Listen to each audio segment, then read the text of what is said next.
económico. Hola, gracias por estar con nosotros. Yo soy Abraham Estillarte. Estos son algunos de los temas que hemos preparado para ustedes aquí en Impacto Económico. Bienvenidos. Desempleo en el mundo alcanza niveles históricos.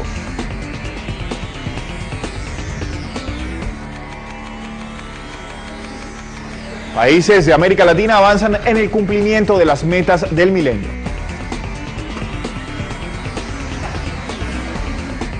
Brasil confirma hallazgo de un nuevo yacimiento de petróleo. Y el Gabinete Económico de Guatemala sufre cambios.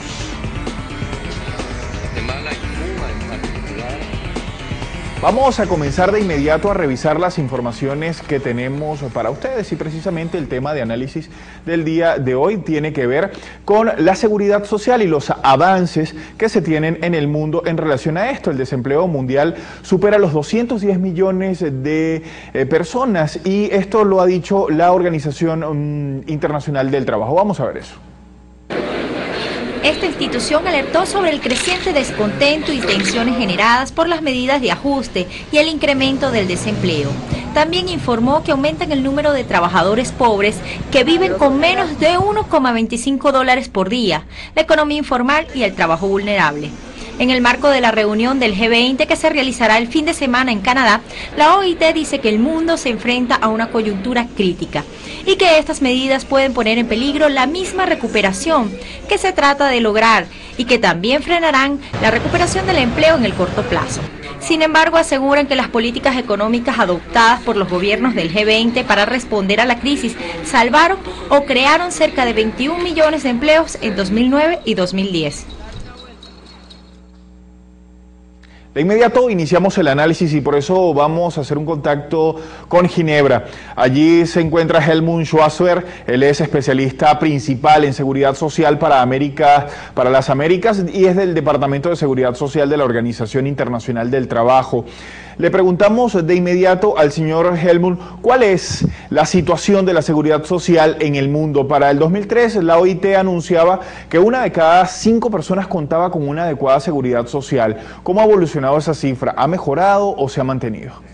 Si uno mira al total de trabajadores del mundo en los diferentes continentes y mira al total de rubros que la Convención 102, que es la convención que orienta a la OIT en términos de los estándares mínimos de seguridad social que los países deberían tener, si uno mira eso y la realidad de los países en el mundo es aproximadamente, esa la proporción, una quinta parte de los trabajadores del mundo tienen protección social adecuada en el conjunto de los rubros de la seguridad social.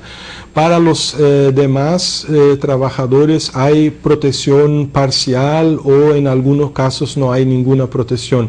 Entonces esas proporciones siguen existiendo, pero nosotros tenemos la impresión de que a lo largo de esa década hubo algunos avances bastante importantes. Por ejemplo, en América Latina hubo un desarrollo bastante importante de programas de apoyo a familias con niños, los programas de transferencias de ingreso que son vinculados a la frecuencia escolar, a la frecuencia a la escuela de los niños de familias pobres, que se han desarrollado en muchos países como México, Argentina, Brasil, Chile y otros. Entonces, esos programas, reformas importantes en diversos países, en otros programas como el seguro de riesgos de trabajo, la expansión de la cobertura del seguro de desempleo en algunos países de América Latina, como reacción a la crisis económica financiera mundial. Esos son algunos señales que, a pesar de los impactos de la crisis, nos hacen sentir que existe una perspectiva de mejora de la cobertura de seguridad social en el mundo. Vamos a seguir conversando con el señor Schwarzer más adelante.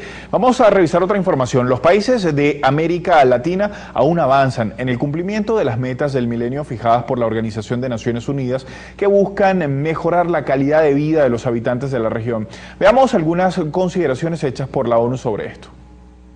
Informes de Naciones Unidas señalan que si bien se avisoran signos favorables para el crecimiento de América Latina en 2010, la crisis económica mundial ha aumentado en 9 millones el número de pobres en 2009 y ha generado 2,5 millones más de desempleados en la región. Esta crisis económica, unida a la crisis alimentaria, son las principales amenazas para que la región no avance en el logro de las metas para el desarrollo establecidas por la ONU.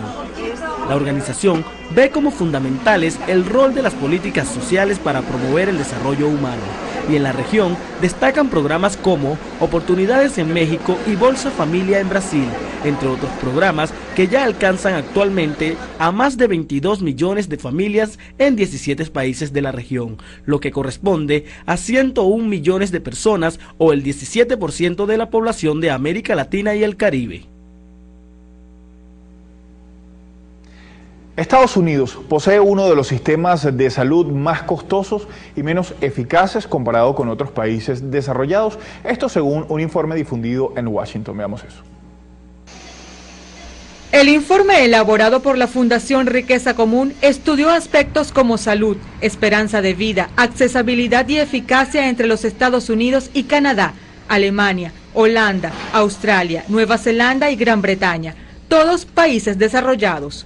El resultado ubica a Estados Unidos como un lugar donde la cobertura universal de salud es inexistente, y la Oficina de Censo de ese país afirma que 45,7 millones de estadounidenses carecen de seguro, mientras que un número aún mayor carece de un seguro suficiente para cubrir los costes médicos en los que pudieran incurrir. Por otro lado, el país mejor posicionado con respecto a su sistema de salud fue Holanda, seguido por Gran Bretaña y Australia. Volvemos a hacer un contacto con Ginebra. Allí se encuentra en Suiza Helmut Schwarzer, que es especialista principal en seguridad social para las Américas del Departamento de Seguridad Social de la Organización Internacional del Trabajo. Hay países que se dedican a incrementar su crecimiento económico a costa de malos salarios, de subempleos y de explotación a la gente. ¿Qué hace la Organización Internacional del Trabajo frente a esto? Bueno, la OIT históricamente tiene como principal instrumento la elaboración de normas internacionales, son las convenciones y las recomendaciones.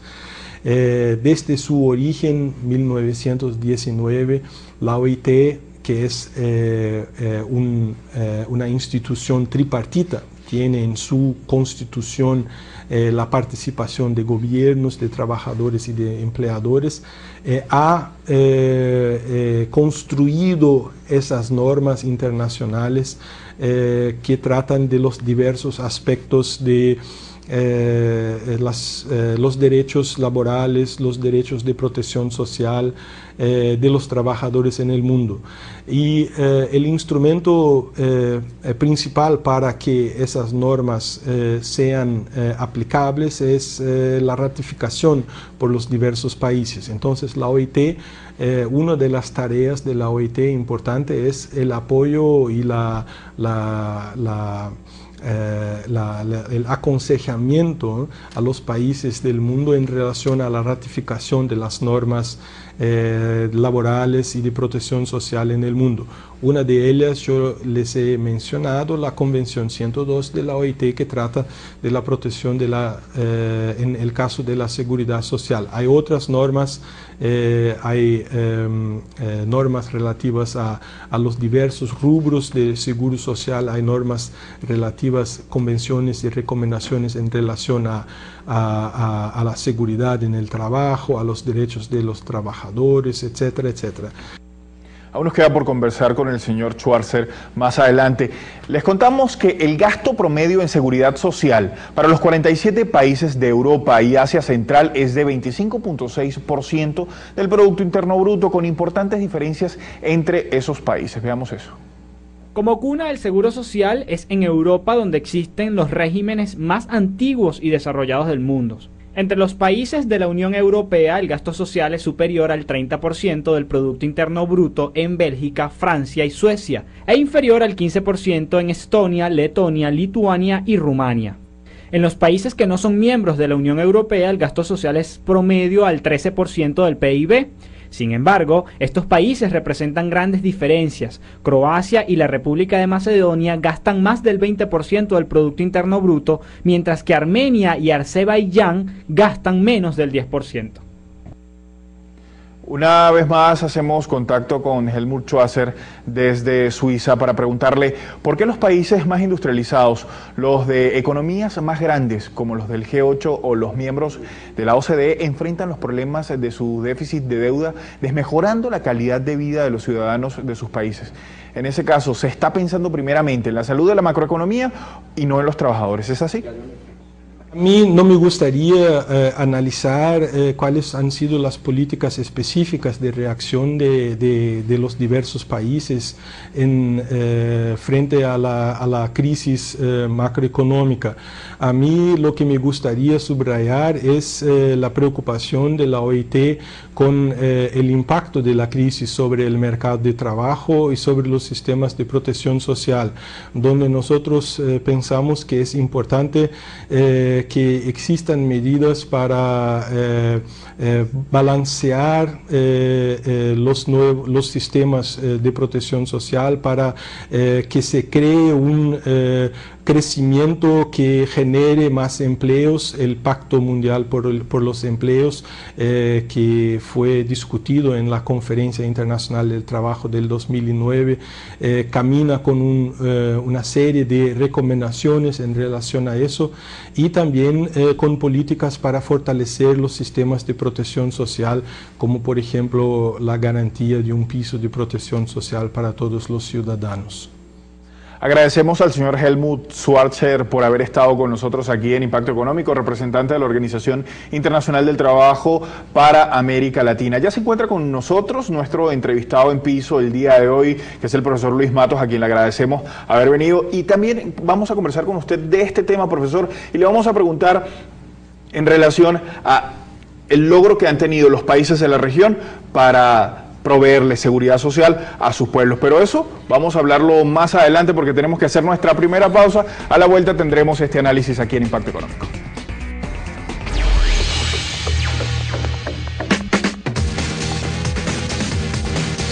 ¿Sabías que la OIT calcula que cada año mueren aproximadamente 2.3 millones de hombres y mujeres a causa de accidentes o enfermedades relacionadas con el trabajo?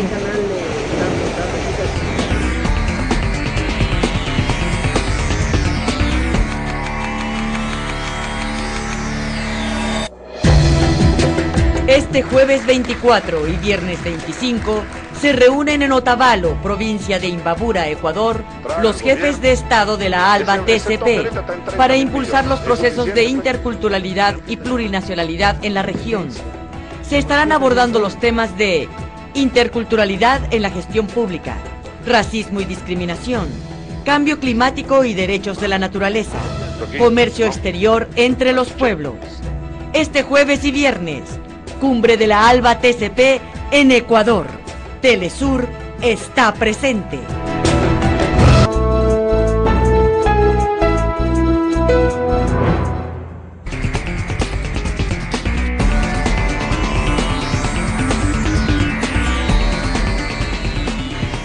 Retomamos e iniciamos de inmediato el análisis con el profesor Luis Matos, este tema que estamos hoy desarrollando, profesor, en relación a la seguridad social en la gente, en el mundo entero, pero haciendo énfasis aquí en América Latina. ¿Usted considera que los gobiernos de los países de la región han mejorado la calidad de vida de los pobladores, de los trabajadores?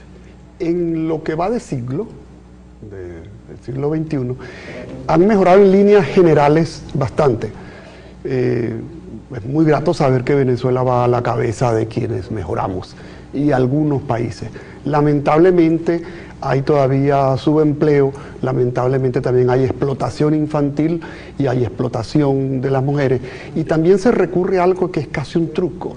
Se le dice al trabajador, haz tu propia compañía, lo cual es irreal. Y termina él siendo un asalariado que en el fondo gana menos, disfrazado de pseudoempresario.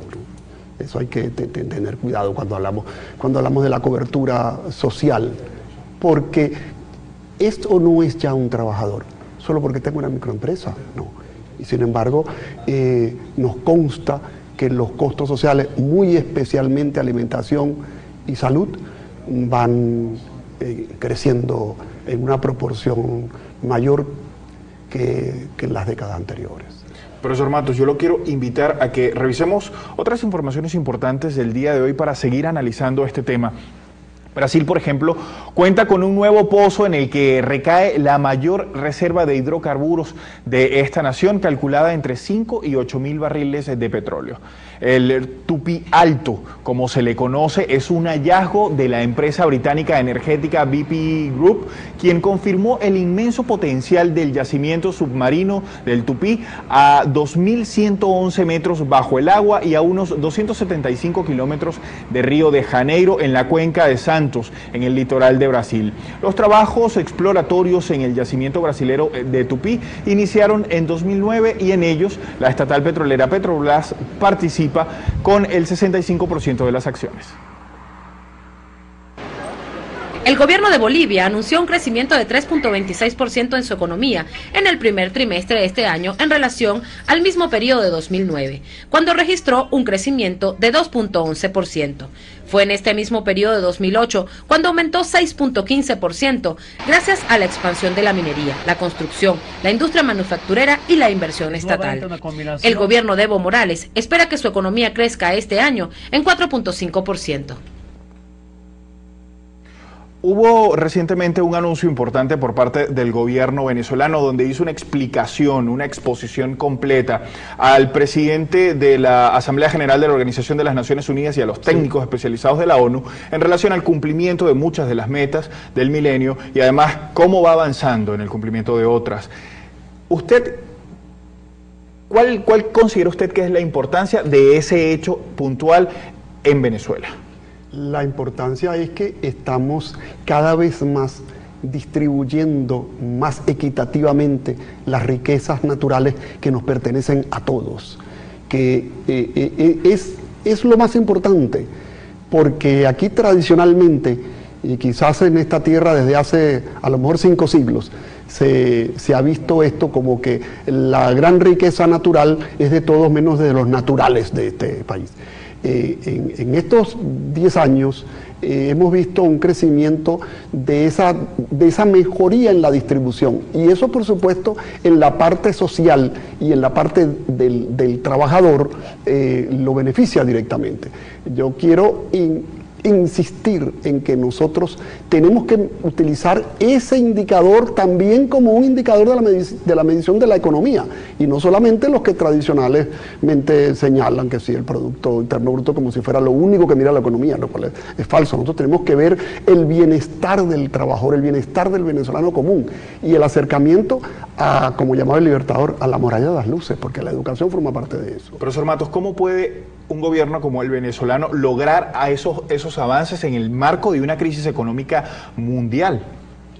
Porque nosotros tenemos una política totalmente diferente a lo que a muchos tiene que ver con el sistema. Tiene que ver, por supuesto, con el sistema en general, con el sistema político y con el sistema económico, porque se ha visualizado otra forma de hacer las cosas, porque nos tenemos que alejarnos de la forma vigente actual del capitalismo, tenemos que alejarnos del neoliberalismo, porque no es cuestión solo de producir más, es cuestión de que todos tengamos el mejor acceso a esos beneficios y, lo más importante, la satisfacción de las necesidades prioritarias de todos y cada uno de los venezolanos. ¿Por qué viene el presidente de la Asamblea General de la Organización de Naciones Unidas al país a escuchar de boca de los propios ministros el avance en sus logros sociales? Yo pienso que, entre otras, primero viene a constatar, y tengo la esperanza de que venga quizás incluso a aprender y a divulgar, que no debemos, o sea, estos medios nuestros, los medios bolivarianos, tenemos que utilizarlos para decir, utilizando palabras muy viejas, la buena nueva al mundo. La buena nueva es esta, la buena nueva es que todos tenemos los mismos derechos. Y no solo los derechos escritos, los derechos espirituales, los derechos democráticos, no. El derecho económico, el derecho a la salud, el derecho al bienestar, el derecho a la economía, el derecho a la educación, que es muy importante, sobre todo en un país como este, donde cada vez hay más jóvenes, donde cada vez hay un futuro que se levante. Y eso, por supuesto, hacerlo dentro de las normas del desarrollo sustentable, o sea, aquel en el cual yo pueda satisfacer esas necesidades sin comprometer el futuro. O sea, no vamos a satisfacer nosotros comprometiendo o hipotecando a nuestros hijos y a nuestros nietos. Profesor Matos, hay más que hablar sobre este tema y lo vamos a hacer en nuestra próxima parte porque nos toca hacer una nueva pausa. A la vuelta tendremos más de este análisis.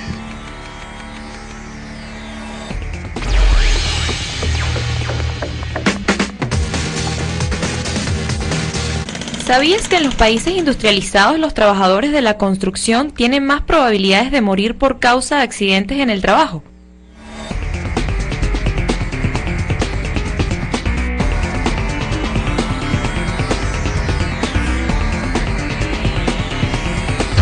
Al bate, las mujeres. Disfruta de todo el brillo del Mundial de Softball Femenino. 12ª edición. Por primera vez en Latinoamérica. 16 equipos de todo el mundo se enfrentan en Caracas, Venezuela, para alcanzar la gloria de ser las campeonas.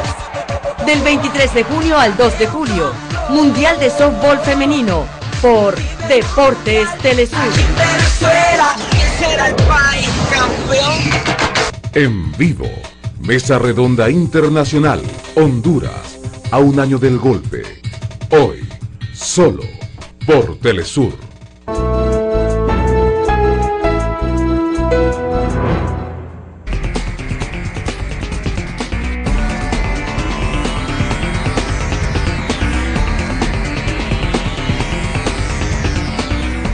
Seguimos con el análisis aquí en Impacto Económico y el profesor Luis Matos, economista venezolano. Y le preguntamos, profesor, el presidente de la Asamblea General de la Organización de Naciones Unidas decía que el resto de los países o otros países tienen que aprender del ejemplo venezolano. ¿Qué tienen que aprender de lo venezolano? Tienen que aprender la forma de manejar la política económica en general.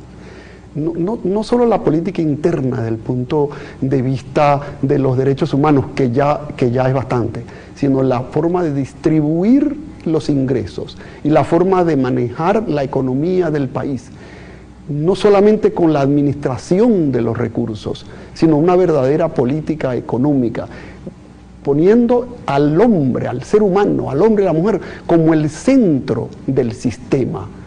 O sea, no somos una empresa, somos un grupo de seres humanos que somos dueños de un entorno de la naturaleza, y a todos nos pertenece por igual. Y nosotros tenemos que satisfacer nuestras necesidades básicas y nuestras necesidades prioritarias, nuestras necesidades humanas, en base al entorno que tenemos, sin hipotecarnos y sin dejarnos hipotecar y sin visualizarnos, sin firmar. Por ejemplo, hay gente que se alegra porque firmó un tratado de libre comercio. Eso sí es hipotecar el futuro. En 20, 25 años, aquellos que alegremente lo están firmando hoy, no sé cómo irá a pasar. Y tenemos que mirar el ejemplo de lo que lamentablemente ha sucedido en Europa, ¿no? Eso no puede regresar. Eso no puede, nosotros no nos podemos contagiar de eso. Profesor Matos, y tomando en consideración esto que usted nos dice y ese crecimiento de indicadores no tradicionales, ¿usted está de acuerdo con las proyecciones que hace el Fondo Monetario Internacional, por ejemplo, que dice que Venezuela va a ser uno de los pocos países de la región que no va a crecer en su macroeconomía? No estoy de acuerdo, porque es que para ellos la economía se mide exclusivamente con el indicador del Producto Interno Bruto. Y el Producto Interno Bruto es uno de los tantos indicadores que hay en la economía. El Producto Interno Bruto lo único que me dice es cuánto yo produzco, pero es que ese no es el problema. El problema es satisfacer la necesidad. Si yo bajo mi Producto Interno Bruto al 10, pero yo disminuyo en 20 la necesidad insatisfecha, yo estoy mejorando, ¿no? Y que nuestra meta no es tener empresas poderosas, nuestra meta es tener personas creciendo, tener un futuro por delante, independientemente de un indicador que solo mide riquezas y que solo mide un entorno muy especial. Nosotros tenemos que medir la educación de nuestros jóvenes y de nuestros niños. Tenemos que medir la salud de nuestros jóvenes. Tenemos que medir la asistencia social y tenemos que medir la asistencia, la sana nutrición de cada uno de los venezolanos. Eso no lo mide exclusivamente el Producto Interno Bruto. ¿Y qué van a hacer, por ejemplo, los inversionistas en el caso de no escuchar lo tradicional, de que un país tiene menos riesgo, como ellos le llaman, el riesgo económico país o el riesgo país? ¿Qué pasa con esas lecturas que se hacen de la economía venezolana? Mira, yo no quisiera ser muy duro, pero el inversionista que tenga sus propios recursos y no quiera ir el llamado social, yo personalmente lo invito a que busque otros rumbos, otras rutas. Aquí yo espero que se haya acabado eso de que la empresa viene exclusivamente a transferir riquezas a las arcas personales de los propietarios. Nosotros, sobre todo en un país como este, que se basa en producción de la materia prima energética que durante mucho tiempo va a mover al mundo, que son los hidrocarburos. Nosotros tenemos la reserva más grande del planeta. Esa hay que cuidarla, esa hay que desarrollarla, pero esa es para todos los venezolanos. Profesor Matos, muchas gracias otra vez por haber venido a Impacto Económico. Es un honor, siempre a tu orden. Muchísimas gracias. Hasta aquí el programa del día de hoy. Recuerden que tienen una dirección de correo para comunicarse con nosotros, es impactoeconómico@telesurtv.net, y los invitamos a seguirnos también en Twitter por @IETelesur. Hasta pronto.